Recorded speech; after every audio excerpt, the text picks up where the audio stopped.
CN, kembali lagi dengan saya Sania dalam Market Analysis yang menghadirkan informasi mengenai rekap serta prediksi kondisi market terkini. Dan seperti biasa, langsung saja kita mulai dari kategori yang pertama, yaitu Forex. Pasangan Euro USD diperdagangkan di level tertinggi sejak Rabu lalu, sedikit di bawah 0.9800. Ini naik lebih dari 250 pips dari terendah pada hari Rabu lalu, karena terus pulih di belakang dolar US yang lebih lemah. Bank Sentral Eropa juga diperkirakan akan melanjutkan kenaikan suku bunga lebih lanjut karena inflasi tetap pada level tertinggi selama 1 dekade. Menurut data awal yang dirilis pada hari Kamis lalu, indeks harga konsumen di Jerman mencapai 10% pada bulan September lalu, pertama kalinya dalam 70 tahun mencapai 2 digit. Kita beralih ke pasangan USD JPY yang pulih pada hari Kamis lalu setelah penurunan 0.47% pada hari Rabu karena penurunan imbal hasil obligasi Treasury US yang membebani greenback. Namun faktor fundamental seperti pejabat Bank Sentral US yang menegaskan perlunya suku bunga yang lebih tinggi untuk menjinakkan inflasi mendukung USD JPY. Oleh karena itu, USD JPY pertama kali diperdagangkan di sekitar 144.37 di atas harga pembukaan sebesar 0.18%. Kita beralih ke pasangan GBP USD yang telah mempertahankan momentum bullish-nya dan memperpanjang rally hariannya menuju 1.1050 setelah melewati resisten 1.1000. Tekanan jual di sekitar dolar terjadi, meskipun suasana pasar menghindari resiko membantu pasangan ini meregangkan lebih tinggi. Setelah rebound, pada hari Rabu lalu, GBP USD berada di bawah tekanan bearish di jam perdagangan Asia pada hari Kamis lalu, dan turun di bawah 1.0800. Pasangan ini telah mengumpulkan momentum pemulihan dan naik di atas 1.0850 di awal sesi Eropa.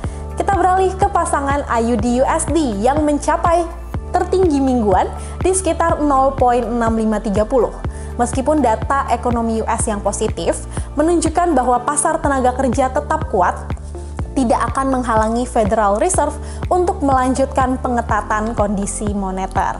Wall Street memangkas kenaikan baru-baru ini dan mendekati posisi terendah mingguan, mencerminkan kekhawatiran pasar yang terus-menerus. AUD USD berbelok ke selatan dan beresiko mengalami penurunan tambahan karena China akan mengungkap angka terkait pertumbuhan. Kita beralih ke kategori metals, yaitu XAUUSD. Harga emas sebagian besar datar pada hari Kamis lalu karena peningkatan imbal hasil treasury dan kekhawatiran atas kebijakan moneter agresif Federal Reserve US menekan emas. Spot emas sedikit berubah pada 1.659.09 per ons, setelah turun lebih dari 1% di sekitar 1.640.30 sebelumnya. Investor juga meneliti data pada PDB US turun pada tingkat tahunan 0.6% yang tidak direvisi pada kuartal kedua lalu, dibandingkan dengan kontraksi yang jauh lebih besar sebesar 1.6% pada kuartal pertama. Kita beralih ke kategori futures WTI. Harga minyak turun setelah menyentuh $90 per barrelnya pada hari Kamis lalu karena pedagang menunggu kejelasan tentang potensi pemotongan OPEC Plus minggu depan dan karena dolar turun dari tertinggi selama 20 tahun. Minyak mentah berjangka US untuk November berakhir 1.1%, lebih rendah pada $81.23 per barrelnya. OPEC Plus telah memulai diskusi tentang pengurangan produksi minyak pada pertemuan berikutnya, yaitu 5 Oktober. 3 sumber mengatakan kepada Reuters yang melaporkan minggu ini bahwa Rusia kemungkinan akan mengusulkan bahwa OPEC Plus akan mengurangi produksi minyak sekitar 1 juta barrel per harinya. Kita beralih ke kategori stocks. Triple M, saham perusahaan Triple M menerima banyak perhatian dari pergerakan harga yang substansial di NYSE selama beberapa bulan terakhir, meningkat menjadi $152 US pada satu titik dan jatuh ke posisi terendah di sekitar 112. Pendapatan Triple M selama beberapa tahun ke depan diperkirakan akan meningkat sebesar 60%, menunjukkan masa depan yang sangat optimis. Hal ini akan mengarah ke arus kas yang kuat, memberikan nilai saham yang lebih tinggi. Pertumbuhan masa depan Triple M yang optimis tampaknya telah diperhitungkan lebih dalam dari harga saham saat ini. Dengan perdagangan saham di sekitar kelipatan harga industri, saham Triple M lebih rendah 1,98 atau minus 1,73%, ditutup di harga 112,30 pada hari Kamis lalu. Kita beralih ke saham Alibaba. Analisis JP Morgan Chase & Co. dan Morgan Stanley memangkas target harga mereka untuk Alibaba Group Holding Ltd menjadi lebih pesimistis pada raksasa e-commerce China karena kekhawatiran prospek penjualan Alibaba untuk kuartal September terkikis karena konsumsi China yang rendah. JP Morgan menurunkan target harga untuk saham Alibaba yang terdaftar di US menjadi 135 dari 145, menandai pernyataan terbaru bank pada saham teknologi China setelah menganalisis pandangannya beberapa kali tahun ini. Saham Baba lebih rendah 1,93 atau minus 2,38%, ditutup di harga 79,06 pada hari Kamis. Itu dia kondisi pasar minggu lalu. Dan bagaimana prediksi untuk kondisi pasar minggu ini? Langsung saja kita mulai dari hari Senin 3 Oktober. China inflation rate year over year September di sekitar 3,6 dari sebelumnya di 3,5%. Europe area S&P Global Manufacturing PMI final di sekitar 48,5 dari sebelumnya di 49,6. Great Britain S&P Global Chips Manufacturing PMI di sekitar 48,5 dari sebelumnya di 47,3. Dan US The Fed Bostic and Barkin will speech.